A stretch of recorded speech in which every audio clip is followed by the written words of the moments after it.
warahmatullahi wabarakatuh, rekan-rekan alumni Madrasah Pembangunan UIN Jakarta. Kita jumpa lagi dengan IKAM Channel. Kali ini kita akan membahas mengenai bagaimana sih mengembangkan usaha UMKM dan tips atau trik-trik supaya usaha UMKM kita itu berkembang, terus begitu diminati banyak orang dan yang lainnya. Di studio sudah ada dua narasumber. Yang sebelah kiri saya ada Mbak Endah Purwanti, alumni Madrasah Ibtidaiyah tahun 1989. Hai.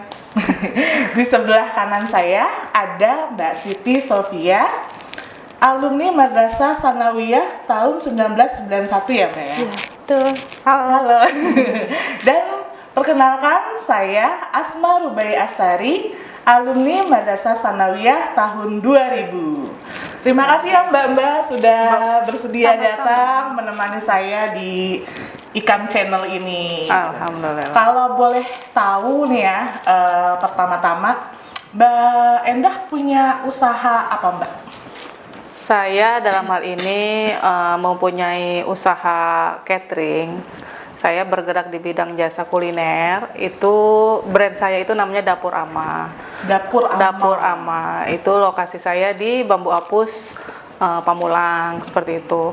Saya menekuni dunia kuliner ini itu sudah dari tahun 2019. Oh, 2019 pas waktu pandemi. Kita mencoba survive ya, waktu itu kan bener-bener di lockdown semuanya, kita mau usaha apa-apa. Alhamdulillah Allah kasih jalan kuliner ini. Ya udah saya kembangkan pelan-pelan sampai hari ini ya alhamdulillah lumayan lah berkembang, insya Allah mudah-mudahan bisa kedepannya bisa bermanfaat buat semuanya. Amin. Berarti menunya tuh banyak dong ya Mbak, varian. Alhamdulillah. Kalau untuk menu itu lebih ke request sih sebenarnya, lebih ke request dari konsumen. Mereka mau apa itu coba kita berikan yang terbaik gitu. Soalnya dalam hal ini kan selera konsumen itu beda-beda ya. Mereka maunya apa, dengan harga berapa, itu semua bisa fleksibel lah, intinya seperti itu. Kayak gitu. Mbak masak sendiri apa ada yang bantuin? Alhamdulillah hari ini masak sendiri. Tapi ada beberapa yang dibantu juga, tapi lebih banyak ke keluarga sih ya. Maksudnya kan jadi pas pandemi itu juga kebetulan anak-anak juga di rumah walaupun mereka online, tapi kan namanya beda ya ritmenya dari yang tiap hari berangkat harus stay di rumah dengan gadget. Akhirnya apain ya kita udah yuk coba yuk usaha ini gitu kan. Ya udah jadi kita kolaborasi keluarga aja dulu awalnya seperti itu. Misalnya anak saya yang mencoba belajar bantuin masak, yang tadi nggak bisa apa-apa jadi bisa gitu, sebetulnya ya belajar lah seperti itu intinya. Begitu. Anaknya usia berapa Mbak? Diajarin berarti dari sekarang nih udah diajarin untuk bekal ke depan juga dong. Iya betul, karena saya melihat mereka kok memang sih belajar online itu ini, tapi kok lama-lama gadget terus ya, jadi berkepanjangan gitu. Memang di sisi lain memang ada manfaatnya, tapi saya lebih mempunyai prospek ke depan itu gimana sih mereka itu bisa punya skill lah tersendiri untuk mengembangkan. Mereka minat di bidang apa nih, misalnya saya sebagai orang tua minatnya di bidang kuliner. Saya mencoba mengajak mereka, mau nggak nih bisnis gini gitu kan. Ternyata mereka antusias, mereka bantuin misalnya motong-motong atau gimana-gimana, awalnya seperti itu, tapi kesininya alhamdulillah mereka mensupport gitu, seperti itu. Kalau untuk porsi berarti per hari udah masuk berapa Mbak? Kalau saya per hari itu rata-rata minimal itu antara 50 sampai 100 porsi sehari. Nah, karena saya juga di catering rumahan, terus sekarang lagi di kantor, jadi catering kantor juga seperti itu aja. Ada acara-acara misalnya hitana atau gimana, banyak sih intinya seperti itu. Ya, alhamdulillah sih kita jalanin aja ya, walaupun kondisi capek, tapi ya kalau kita dibawa senang kan semuanya berjalan enak gitu, lancar. Alhamdulillah seperti itu. Sukses banget ya Mbak ya. Insya Allah. Amin. Alhamdulillah. Nah sekarang ada Mbak Sofi nih. Mbak Sofi ini salah satu produk Enggak, itu kegemaran saya donat. Mantap ya donatnya ya. Donatnya tuh masya Allah Luar biasa. banget. Ya Allah. Terima kasih. Mbak Sofi, boleh diceritain sedikit Mbak mengenai sejarah dari kapan memulai usaha, terus udah gitu menunya apa aja Mbak? Kalau aku lihat kan di Instagram ya ampun, pengen ngeborong semuanya nih satu dapur. Bisa. Awalnya sih dulu iseng aja, semata-mata iseng aja, karena ya ngisi kekosongan waktu. Mulainya itu sekitar tahun 2004 ya, ketika anak-anak di TK.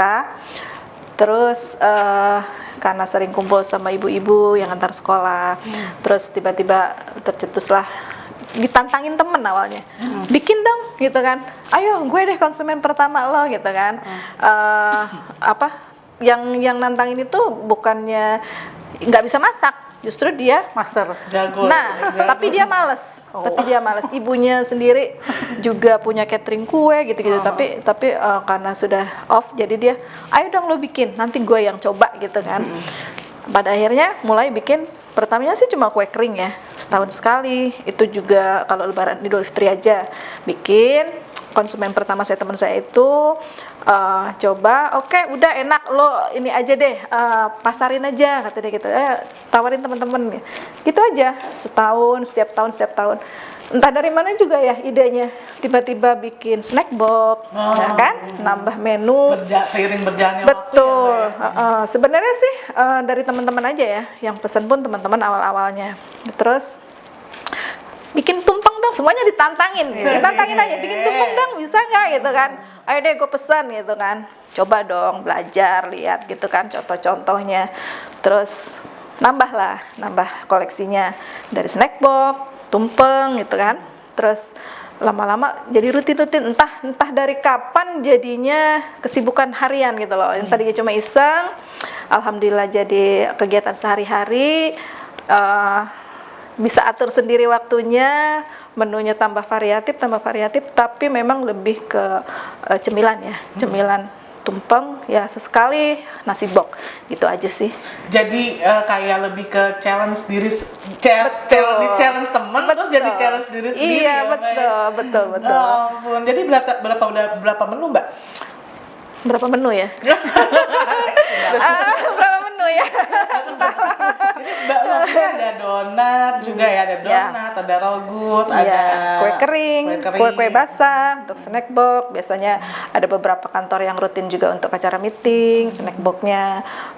Terus kalau tumpeng-tumpeng biasanya untuk teman-teman deket perayaan hari spesial mereka, kayak gitu-gitu aja sih. Mbak Endah itu kan dapur Ama. Iya, betul. Kalau Mbak Sofi Dapur Kiki. dapur Kiki. Iya. Oke, baiklah.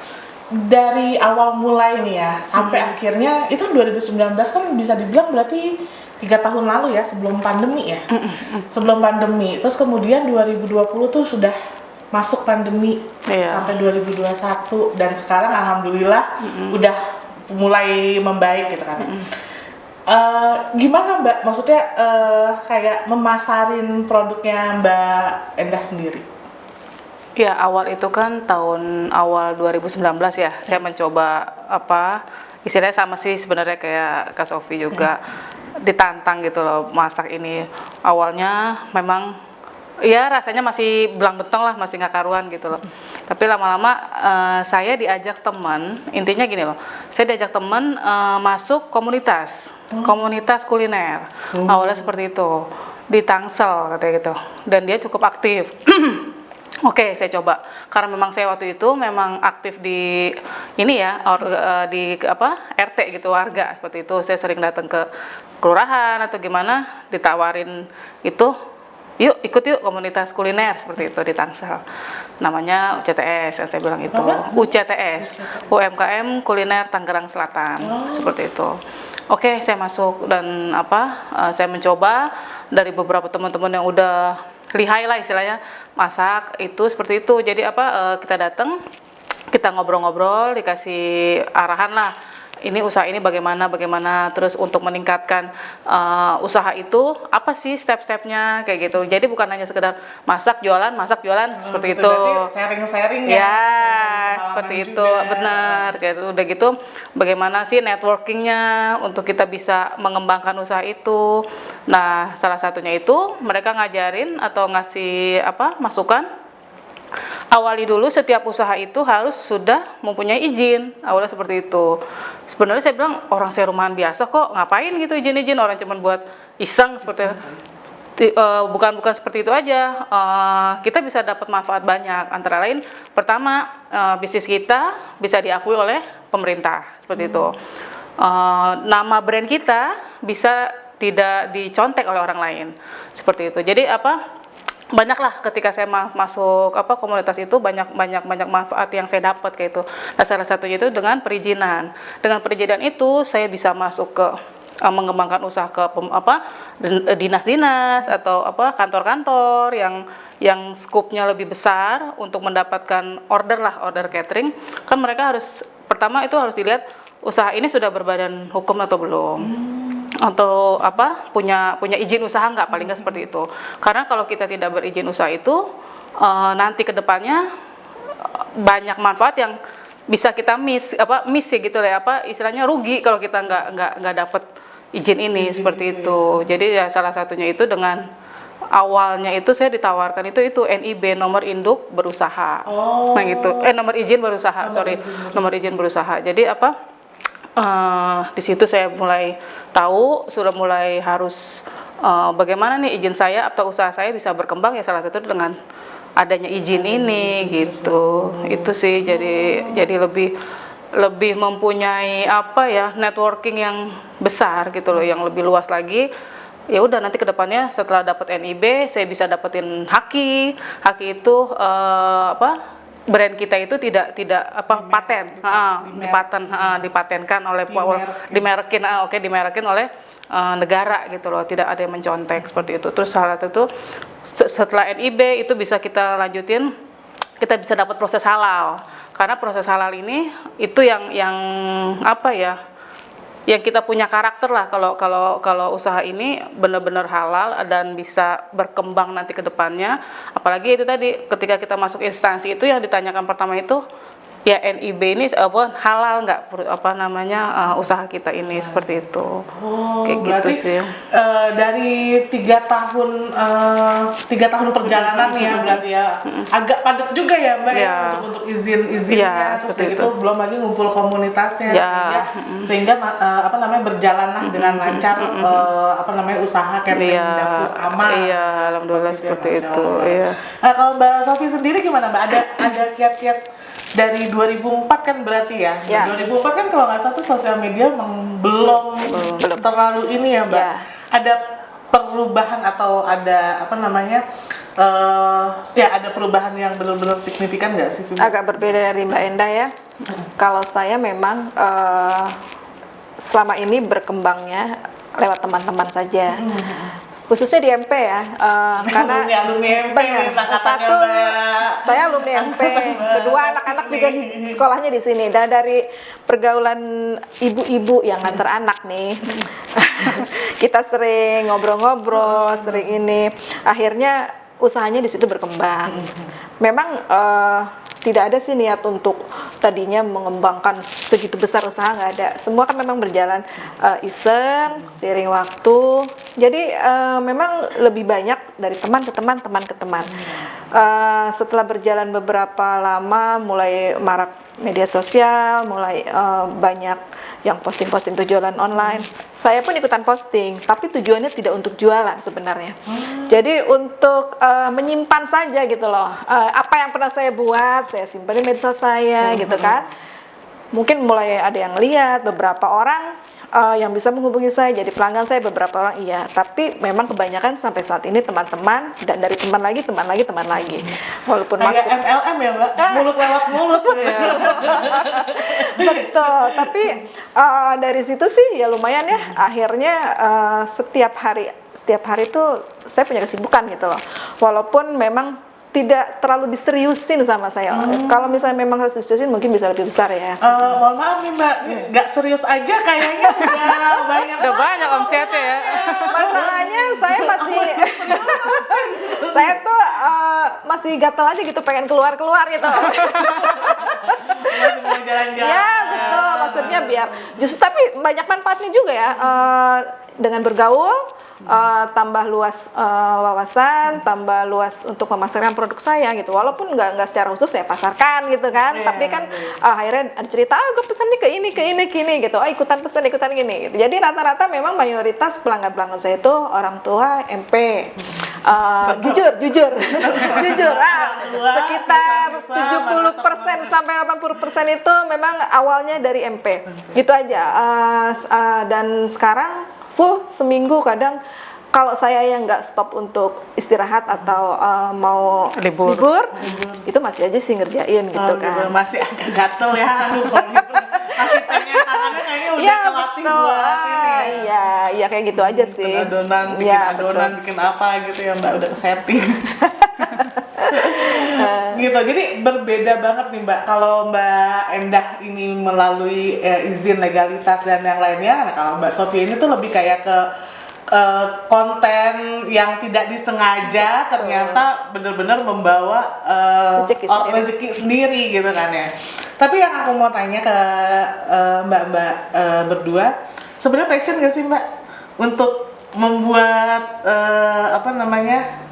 suatu makanan atau UMKM seperti ini? Apa sebenarnya ya awalnya emang Mbak kan udah terjun ya, gitu kan ya. Tapi ternyata iya mungkin ini passion saya di sini nih gitu. Nah kalau dilihat dari atau awal, emang ada passion lain gitu? Kalau lihat dari awal sih memang udah ya pertama kan memang dari hobi ya. Akhirnya jadi iseng, jadi terus gitu loh. Kalau nggak ada passion di situ kayaknya nggak akan selama itu ya. Mbak Endah juga begitu ya. Betul. Jadi di satu sisi juga jadi kayak ditantang gitu ya. Di satu sisi keluarga saya itu doyan banget makan. Kalau hobi makan, jajan ini terus lama-lama kok ya sayang banget ya sekali makan segini gitu kan. Udahlah coba dia dibuat gini. Oke. Dan sekali masak habis. Wow. Nah, Mbak Endah, Mbak Sophie itu kan memamerkan karyanya nih gitu kan ya. Yang berniat sebenarnya untuk menyimpan apa-apa saja yang setelah sudah dia ini. Mbak Endah juga begitu nggak? Ya, memang. Tapi jujur ya karena kesibukan aja sih ya. Kadang suka kalau dari rumah sudah itu benar-benar istirahat gitu loh. Kadang kalau udah selesai masak tuh males memang kalau untuk sosmed. Jujur memang untuk sosmed ini kadang posting seminggu sekali, kadang ini nggak terlalu yang bermain sosmed saya itu sebenarnya hanya sesekali memang posting, tapi nggak terlalu karena saya udah masak tiap hari dari pagi sampai siang juga saya ada kesibukan lain. Ya sudah, untuk istirahat itu benar-benar udah istirahat, jadi megang handphone tuh cuman oh ya ada orderan. Jadi itu ya. Nah, itu kelemahan yang harus dibenahi ya, istilahnya harus dibenahi karena di satu sisi memang branding itu perlu. Jadi saya mencoba belajar untuk sosmed memang dan itu agak berat banget. Nah, sekalinya megang handphone nonton YouTube atau tapi YouTube-nya nggak jauh-jauh, masak lah, inilah cara itu seperti itu. Jadi memang setelah saya masuk, memang jujur setelah masuk komunitas itu yang saya rasakan itu manfaat banget gitu, karena banyak banget manfaat yang bisa kita ambil. Kita bisa kenal banyak orang, kita bisa kenal networkingnya bisa lebih luas seperti itu. Dan salah satunya itu tadi di Tangerang Selatan ini banyak banget komunitas kuliner seperti itu. Dan itu saya dari satu komunitas lain itu karena kita suka kumpul, suka ngadain ketemuan, acara itu ya kita saling sharing. Seru ya? Seru banget. Nah kalau untuk Mbak Sophie sendiri, tadi kan aku udah nanya tentang Mbak Endah dengan legalitas, tapi ternyata kontennya juga seininya ya, seperlunya, tapi itu merupakan hal yang penting. Kalau Mbak Sophie udah ada izin juga gitu nggak sih untuk ini? Belum ya Mbak ya? Tapi akan ya berarti ya? Insya Allah akan. Tapi memang dari awalnya belum niat aja. Iya. Belum niat aja. Nggak ada waktu mungkin ya Mbak ya? Karena kan Sibuk banget Anda. Ya sebenarnya sih kalau masalah waktu diada-adain bisa aja ya. Cuma memang belum terpikir ke arah situ. Belum jauh ya. Tapi emang sebenarnya tuh kedua hal itu tuh penting banget, dari mulai legalitas dan sebenarnya konten, karena untuk konten untuk orang-orang apa namanya menggrab daya tarik dari produk, terus udah gitu legalitas untuk supaya lama-lama kita juga aman gitu. Iya, betul. Nah, terus ada apa lagi nih? Aku mau nanya nih ke Mbak Iya. Endah nih. Jadi gini, saya mendapat beberapa pelajaran lah ya, intinya ketika saya hadir di satu acara di komunitas itu, memang yang paling penting itu apapun usaha kita dalam intinya mau usaha kuliner, jasa ataupun lainnya, fashion, craft apa segala macam lah, itu memang disarankan oleh pemerintah itu harus ada izin usaha. Ya sebagaimana kita mau masuk ke apa kan harus izin lah, intinya seperti itu. Memang kedepannya itu ini tuh nanti akan menjadi satu istilahnya satu kewajiban lah, ada wacana seperti itu. Jadi kita usaha apapun itu diakui, usaha kita nanti diakui oleh pemerintah. Itu banyak sekali manfaatnya. Ketika kita mendaftarkan untuk PIRT, misalnya kayak produk Kasofi, donat, seperti itu ada PIRT-nya, ada BP POM-nya, ada halalnya. Nanti kedepannya nama dapur Kiki misalnya kayak gitu, itu nggak akan bisa dicontek gitu, di haki itu dimerekkan gitu kan. Dan satu lagi kita bisa ekspor. Itu nanti ke depannya. Ini yang lagi saya kembangkan, maksudnya yang saya masuk satu komunitas lagi, kita dididik untuk ekspor seperti itu. Memang itu hanya ekspor itu cenderung produk kering ya, produk kering misalnya kayak sambal, tahan lama seperti itu. Banyak lah. Ketika kita punya NIB ini manfaatnya banyak banget. Pertama juga kalau kita ingin mengajukan istilahnya dapat support dari pemerintah, entah itu bantuan-bantuan apa, itu yang pertama ditanyakan nomor induk berusaha, nomor izin berusahanya itu berarti, punya nggak? Dengan kata lain adalah NIB itu adalah langkah awal untuk kita berusaha ya, atau ber-UMKM untuk mencapai legalitas atau membuka peluang lebih besar lagi. Bukan UMKM aja ya, maksudnya untuk skala besar pun perusahaan-perusahaan itu sekarang memang yang ini pertama kan prioritasnya itu nomor induk itu, nomor NIB-nya itu yang ditanyakan gitu. Jadi ketika kita mengajukan istilahnya proposal atau kegiatan-kegiatan lain itu yang ditanyakan pertama itu gitu loh, karena itu tadi dasarnya gitu loh, pondasinya itu NIB-nya nomornya berapa gitu. Karena itu kan langsung ngeling kemana-mana seperti itu. Berarti NIB itu sangat penting. Betul. Jadi saya sarankan memang bagi apalagi kita ya para pelaku UKM misalnya usaha-usaha rumahan atau usaha-usaha kecil mikro seperti itu lebih disarankan kita punya NIB. Jadi jangan takut, itu gampang banget, prosesnya gampang banget, tinggal buka OSS, nggak nyampe 5 menit sudah keluar langsung. Nggak ini kok nggak ribet gitu loh, istilahnya nggak ribet kalau kita mau belajar gitu kan. Nah di sini kita mau memperkenalkan NIB ini buat rekan-rekan alumni seperti UIN Jakarta.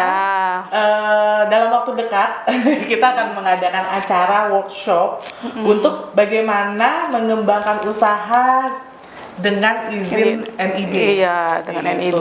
Jadi bagi teman-teman rekan-rekan alumni Madrasah Pembangunan UIN Jakarta, siapkan apa aja sih Pak yang harus? Enggak sih, cuman bawa KTP aja. Oh ya, siapkan KTP dan tunggu informasi selanjutnya untuk acara workshop yang diketuai oleh Mbak Endah.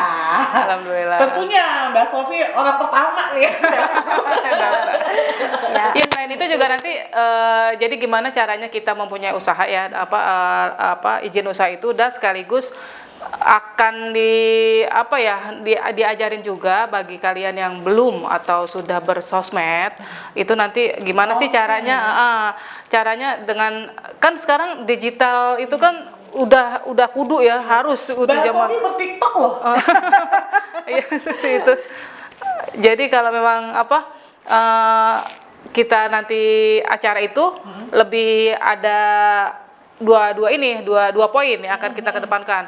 Bagaimana caranya kita punya NIB dan bagaimana kita menjual produk kita, menjual hasil usaha kita itu dengan cara digital marketing seperti itu. Jadi lewat sosmed gimana mengembangkan sosmed yang sudah ada dan memperkenalkan sosmed mungkin bagi yang belum gitu loh, yang belum bisa sosmed lah intinya, yang jarang bersosmed itu dengan FB-nya, dengan IG-nya yang tadinya cuma stalking doang, sekarang gimana caranya memanfaatkan gadget seperti Mbak Sofi, memanfaatkan gadgetnya dengan men-share hasil dari usahanya melalui sosial media, terutama TikTok ya Mbak. Ya. TikTok, IG lebih ini sih ya. Lebih banyak menarik. Lebih banyak. Oke. Mbak, IG-nya apa Mbak jadinya Mbak? Sofi Nariska. Oh, Sofi Nariska, jangan lupa di-follow. Kalau Mbak Endah Dapur Ama. Endah Dapur Ama. Pokoknya follow kedua mbak-mbak kita. Ya. Oke.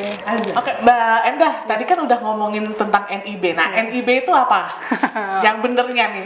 Oke, gini, NIB itu nomor induk berusaha. Wah, itu bisa dapetnya didapatkan di OSS, One Single Submission. Dan itu sebenarnya gampang. Dapat itu kita tinggal buka oss.go.id. Itu sebenarnya bisa. Tapi dalam hal ini nanti yang mau kita acara yang workshop itu akan dijelaskan lebih detail. Apa sih NIB?